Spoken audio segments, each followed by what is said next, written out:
Hey, welcome to I'm That Mom, the podcast about motherhood without the pressure of perfection. My name is Katy. I'm a self-taught entrepreneur who started my baby company while pregnant and grew it to an 8-figure business as a single mom of 3. Join us as we discuss the fun, funny, and messy parts of motherhood. We're certainly not experts. We're just here to support all the moms and hopefully, collectively, we don't completely f*** it up. Okay, good morning. I'm here with Kristin again. Welcome. Good morning. Yay. I love these days. They kind of stress me out in the morning, and then when we get here, I'm like, okay, let's do this. Yeah. Right? And today's topic is so fun.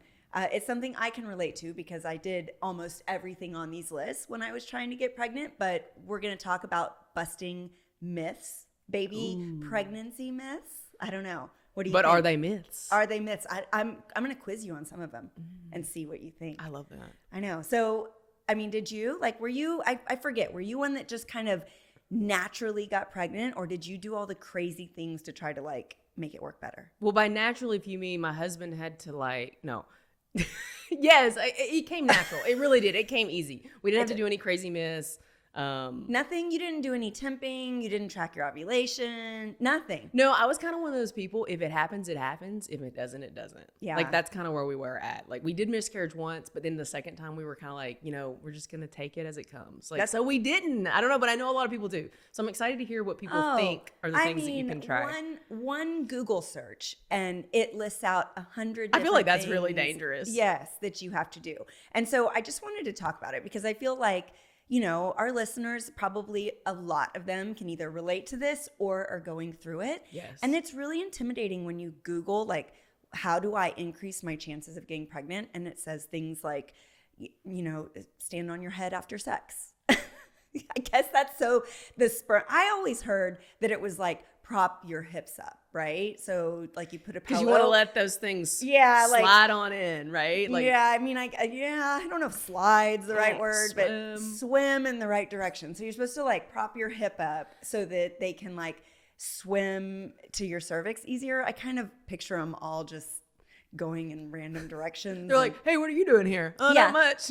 Trying to find an ovary. Yeah. Yes, exactly. So apparently, though, it's a myth that whether you stand on your head or if you lift your hips, and I read about this a lot last night. I was trying to really do my research for this podcast, and it's not true. Although, do you know what I did read? That if you put in a cup, do you know those period cups? What are they called? Cervical cups? Yes. You know what I'm talking about? Yes, I tried those one time. Cups. So I read in there that actually will help. And I don't think I would have done Wait, that. so it can't come back out? Yeah. You're trapping it. Capping it off. Capping it off. So I guess you have sex. That's a technical term. You have sex. Capping it off. Put in the cup and then it doesn't let anything come out. And so it also lets nothing else in the rest of the day. So that's great. Yeah. Yeah, that too. So that apparently increases the chances of likelihood of pregnancy because it keeps the sperm closer to your cervix. Okay, that one makes sense to me. Yeah. I would believe that one. Yeah. Although I don't know about putting that. I know a lot of people use that for their periods, but I'm trying not to use my hands for visuals, but I feel it's how do you? It's more comfortable than you would think. Have you ever done it? I've used one before. Not for that purpose. For your period? Yes. And they're not uncomfortable. It's actually, you don't even feel it. How do you get it in? Well, you just you squeeze it and you push it in and then it explodes inside of you. And you feel it explode? Well, you just feel it expand. And it just kind of rides there all day. And then to pull it out? The coming of the out part is probably the most uncomfortable. Oh, God. Yeah. Okay, next. Let's go to the next one. That's for a whole nother podcast. Okay.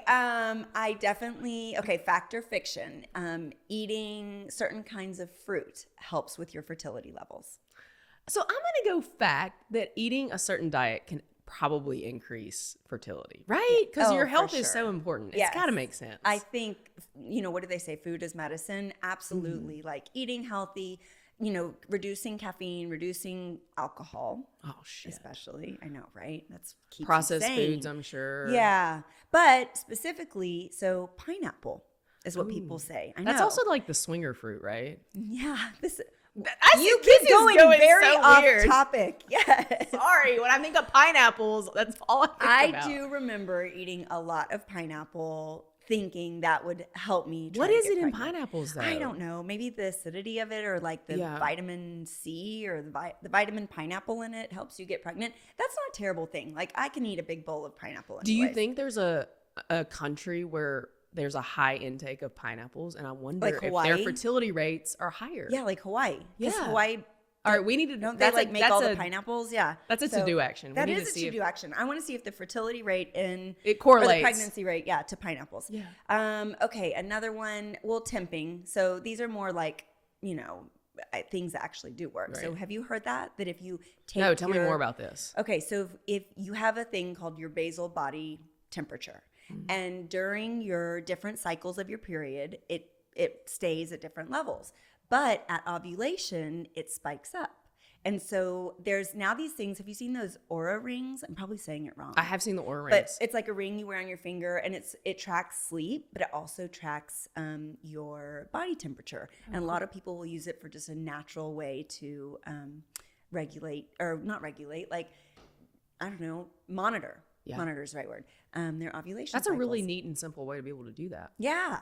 But so my youngest, that's 12, and that's when I was really struggling with fertility, because I was older and, what is it called? Advanced maternal age. What are they? Geriatric? Yeah, I know. So, but terrible terming. So I remember I did temping, and you can get these like special thermometers. They look like the ones that in the newborn nursery they put in the baby's bottom, right?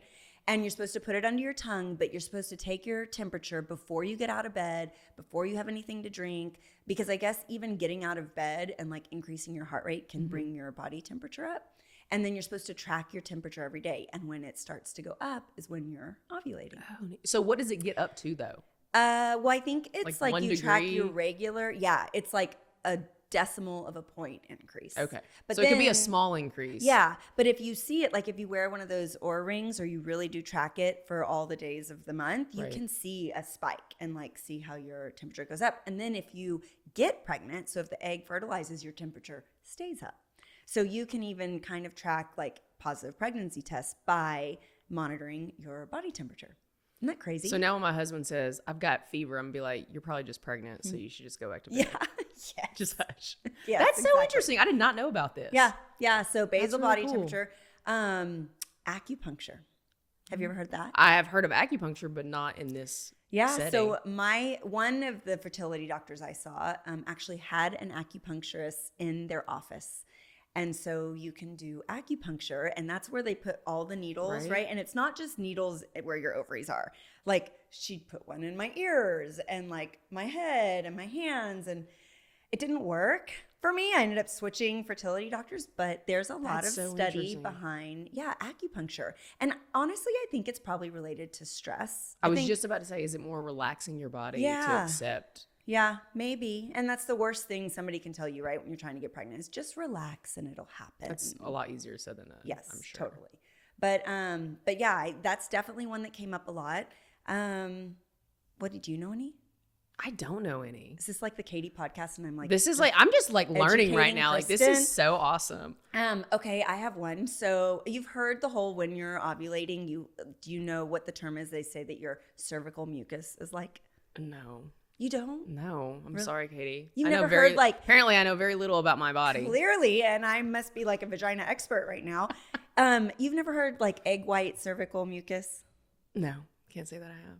Really? Tell me. I bet there's a lot of other listeners that have not either. Okay, so you need to educate all of us. Your body naturally produces cervical mucus, and at different points in your cycle, it can be like creamy or wait, not to get confused with discharge. It right? is discharge. Oh, I know about this. Why don't you just call it discharge? What did you think I was talking I about? don't know. I was like, this must be something different. I know. I mean, I know all about discharge, but this. So like when it sometimes is like you birthed an egg I'm not white. admitting anything right now. Okay. My discharge is completely normal. Okay. Well, the clear egg white is when you're most fertile. And the reason is because sperm can swim through it. Oh, interesting. So when it's milky-ish or like more not as egg clear. White consistency. That's when it's like no bueno. Yes. Yeah. So Wow. that is, no, not, that's when it's the best. Oh, that's when it's the best. Yes. So Okay. if it's like sticky or thick or clumpy, then it's not good. Okay. But if it's like egg white consistency and even if you don't have discharge, doctors will tell you you can actually check it yourself by like inserting your finger and like figuring out how your cervical mucus is. Interesting. But I read that you can, and this is weird to me, but I keep trying to do fact or fiction and I'm totally like, I'm all like, up. fact. I know. You can actually put a real chicken egg white in your vagina. No shit. Yeah. What if you get, what is that? What do you get? Oh, salmonella? Yes. In your vagina? I read it. It said you can actually do it and it's the same Consistency. That is so interesting. Yeah. So people are literally cracking an egg, sorting the yolk out. How do you get it in there? Like a baster? Yeah, probably. Yeah. What else would you use? I don't know. I can imagine me like upside down and my husband's like, he's like, all right, are you ready to receive the egg? And he's like cracking it open and he's like, well, you got a wide set vagina, so it'll just kind of slide right in. Oh, that's gross. This is the most interesting podcast I feel like we've had. I can't believe I know so much about this stuff. It's really weird. Okay, I have another one. So if you don't have a lot of naturally like clear egg white cervical mucus, you can take cough medicine. Okay. Yeah. So they say like taking cough medicine because it breaks up your mucus like when you're congested. Right. And they think, I don't know, this sounds more mythy than not, but apparently it works the same way with your vagina and it breaks up your cervical mucus to make it more, I don't know, ideal for these. Did you try this one? Swimmers. Were No, these ones that you tried? No. You didn't do the egg? No. Gosh. Okay, let me think. What else? So we talked about raising your hips. Oh my gosh. I think we end on a high note. That thing about the egg, I don't know how many listeners are going to be as shocked as me on that one, but that Google one's very interesting. says it's true. Okay, so how about, let's go on the flip side. Once you're pregnant, I've heard all kinds of wives' tales and I tried them all to get the baby right to induce labor. Did you try anything? Oh, the first one is like, oh, you should definitely have a lot of sex. Well, fact, I have a friend that is a gynecologist and she says that the only actual way to induce labor is sex because sperm is a form of natural Pitocin. Did you know that? Yeah. Lucky them. So the one thing you don't want to do is the only thing that gets you out of your misery. I walked so much at the end. I did the stairs. Did you do the trampoline? The curb. I did not do trampoline. I hear the trampoline works. I did the curb stepping. I did not ever drink castor oil. Oh my God. That would be hard to stomach. That would have made me thrown up. I was like nauseous my whole pregnancy. So I hear walking though is one that will help a lot. I don't know. Just being I walked super my active. ass off and it never sent me into labor. Now for the first, second, or third, like did you all of them? Yes. I mean, at like 36 weeks, I was like walking. It's like, get this baby out. Katie was like, I'm not going full term. And it never did it. What else? What else induces? I don't know. The biggest ones are definitely that you hear is sex. And yeah. then, I always thought like getting on the trampoline. That's what my mom did. That really? Did it work? Yeah, it did. It did actually help. And then she went to like I guess now they just bounce on the ball. Yeah, they do. Yeah. Just get your yoga ball. Yeah. That's probably safer. I think just being active is the best thing you can do. Yeah. If you don't want to, if you refuse to have sex. Well, yeah.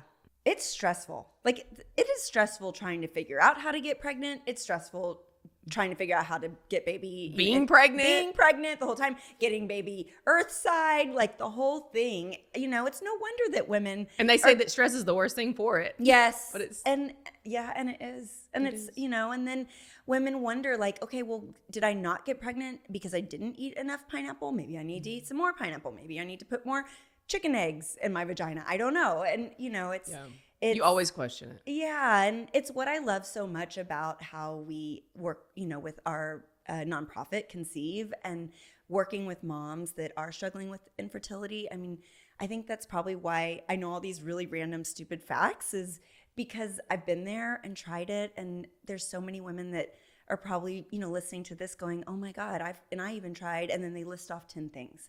And, you know, no, it's not something that you're not doing, and it's probably not something that you're doing. Most infertility really just comes from unknown reasons and, for sure. you know, things out of your control. So this was so fun. This was so fun. I love it. I think I learned a lot from this one. I too learned a lot about you. Okay, we're going to cut a few of those things. Oh my gosh. Well, of course, we want to tell everyone to subscribe, do all the things, right? Like us, subscribe to us, follow us. Leave comments, do all the things so that more people find out about Kristin's. Just stop. We're going to wrap it right there. Check us out online at cadenlane.com. And until next time. Yep. Thanks for having me.